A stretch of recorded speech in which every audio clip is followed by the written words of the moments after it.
अनेक अपक्ष नगरसेवक किंवा इतर नगरसेवक हे संपर्कात आहे की तुम्ही जर भारतीय जनता पार्टीचा महापौर बनवत असाल तर आम्ही तुमच्या सोबत यायला तयार आहोत. चर्चा सुरू आहे, संवाद सुरू आहे. यामध्ये उभाटाच्या नेत्यांशी चर्चा झाली आहे आणि आम्ही त्यांना म्हणालो की ठीक आहे, सर्वांची इच्छा भारतीय जनता पार्टीचा महापौर करण्याची आहे. तुम्ही सोबत आगा तर विकासासाठी, या शहराच्या प्रगतीसाठी एकत्र येऊन जनतेने जो कौल दिला त्या कौल सन्मान करता येईल. कारण जनतेने कोणालाही बहुमत दिलं नाही. शेवटी या ठिकाणी एकमेकाच्या सहकार्यातूनच बहुमत प्राप्त करावं लागणार आहे.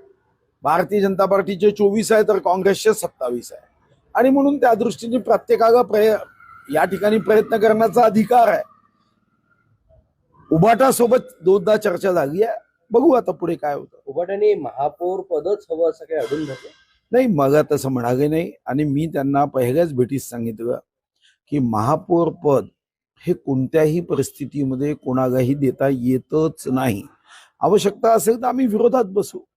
आम्ही विकास कार्य करण्यामध्ये विरोधात बसून आमच्या नगरसेवकांच्या प्रभागामध्ये जीवातून काम करू. पण शहराच्या प्रगतीसाठी, उन्नतीसाठी महापौर भाजपचाच करावा.